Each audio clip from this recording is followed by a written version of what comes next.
Magandang araw mga kaibigan. Bigyan natin ng reaction opinion itong video posted by Elmer B. Hugalbot.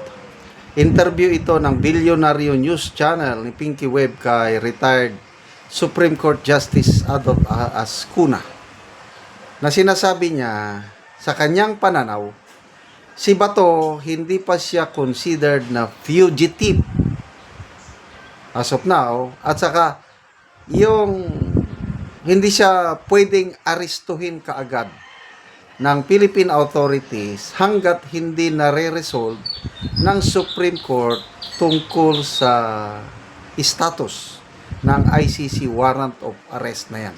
Okay, pakinggan natin ito. Is Senator Bato de la Rosa a fugitive now? In my view, the word fugitive is not applicable yet to him because the question of the effect of the warrant, international warrant, is not yet definitely settled and is under question. So until that is resolved, in my view, he is not yet a fugitive. And if that is your view, then I would assume that there's no point in arresting him just yet, pending the issue before the Supreme Court? On the basis of the ICC warrant, that has to be resolved first, whether the ICC warrant by itself is sufficient to require Philippine authorities to immediately arrest Senator Bato. Senator Bato de la Rosa. Yan. Klaro Hindi siya maituturing na pugante itong si Bato. At hindi pa siya pwedeng arestuhin ng Philippine Law Enforcement Authorities dahil i-resolve pa ng Supreme Court ano ba yung ICC warrant na na-issue kay Bato. Will it stand alone? Will it be applicable kaagad on its own sa Pilipinas, or kailangan pang itaan sa local court? Yun ang issue ngayon. Okay, bago lang nagpalabas ng desisyon yung Supreme Court in bank, may desisyon na sila denying yung petition ni Senator Bato na mag-issue ng temporary restraining order. Boto ng Supreme Court is 9 ang nagsasabi walang TRO, 5 ang nagsabi pwede mag-TRO, ang isa nag-abstain. So, yun lang ang nadesisyonan, yung TRO. Ang main issue sa kaso ay wala pang desisyon. Ano yung main issue? Yung sinasabi ni Justice Ascuna, ang main issue dyan is, yun bang ICC warrant of arrest na yun is sufficient enough to arrest Bato or not? So kung hindi sufficient, ibig sabihin, yung warrant of arrest na yun is ibigay sa local court para ang local court ng Pilipinas ang final decision kung arestuhin ba si Senator Bato o hindi. Ganon po ang kalagayan natin ngayon. Kaya, let's continue to pray for Senator Bato. Tayo po na nagmamahal sa mga Duterte kasi ginawa lang ni Senator Bato yung trabaho niya noon as PNP chief panahon ni Tatay Digong. At alam ko kung ano ang resulta ng war on Polvoron na isinakatuparan ni Tatay Digong. Alam nyo, maraming Pilipino na natuwa. Kaya nga yung exit rating ni PRRD nung umalis siya na presidente is nasa 80 plus. The highest so far in our nation's history.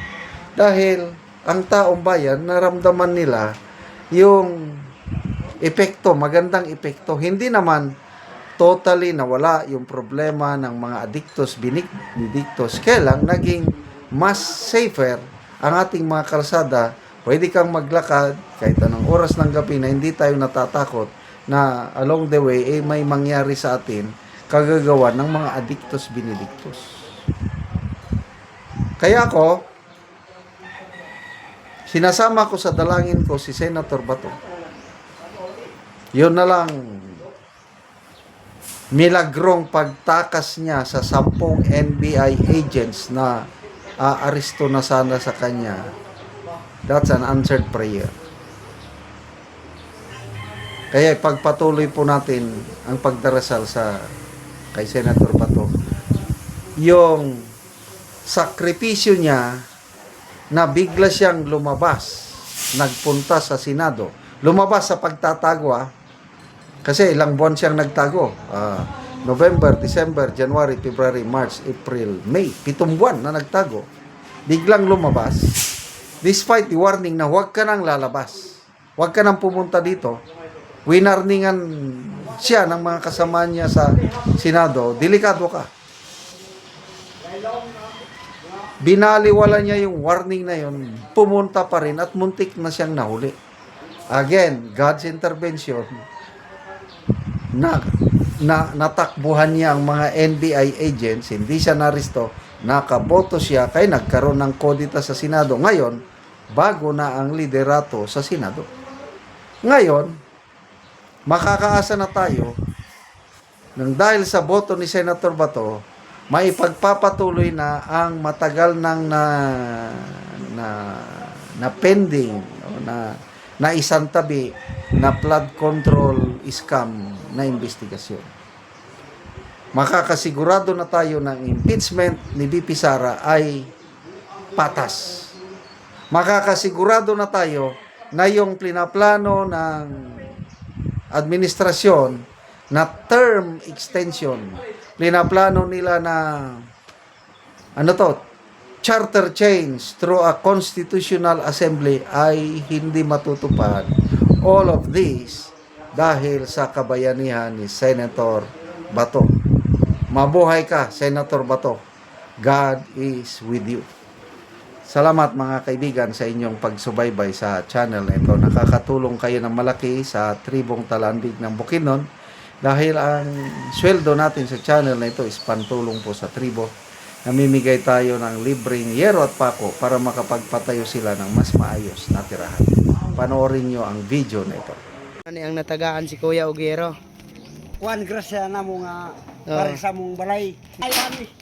Imong Tulungan na mong balay nako. tulo na imong balay. Nga ini moya ko ni kuan yung ginabang. Doon akong balay kay nalata na nga ligi nako.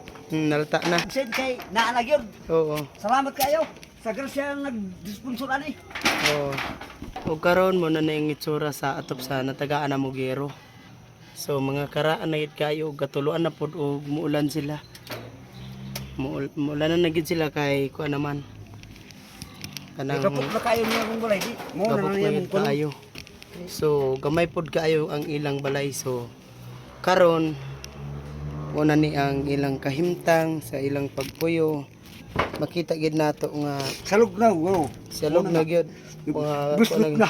Buslot na tungod kay maulanan naman gyud. Muna ang ilang kusina. Nangabasa nang gatuluan. Imuin trapal. Salamat gyud sa Ginoo nga sa labok para sa gamas tanan nga kini nag-sponsoran ni hinaot nga mapilo-pilo pa mga panalangin pod nga mga times 3 ang iyang mga serbisyo sa mga tao mga tabang pa sa uban dili kamera kay tinuod pobre ni pero naa pa day nagmahal sa mo nga adunahan Nga nali. nalipay pod mi sa mga diri sa abong sa Bukidnon diri sa San Rafael kay usap po din nakahatag sa mo og kuan gyud kining Pueblolia naa di po nagkuan sa mo nga mga investor, investment kanang mga kuan ba Tabang. nagtabang sa mo agyud kay tungod sa kawalan una mo So unsa ra daya imong trabaho? construction worker Kontraksyon ra ka. So pila imong estudyante? opat Opat. So taman ra gyud sa pagkaon ang imong kwarta. o igo pagkaon na gyud lahi makotang exam wala na gyud usay mamaylo ra mi og bugas akong ginikanan Hmm. kay wala lagi pictures barato ben sulo karon Hmm. na igo pa mong kompanya og flood control. Hmm. So salamat kayo ya. Mo sa mura gid. Hmm.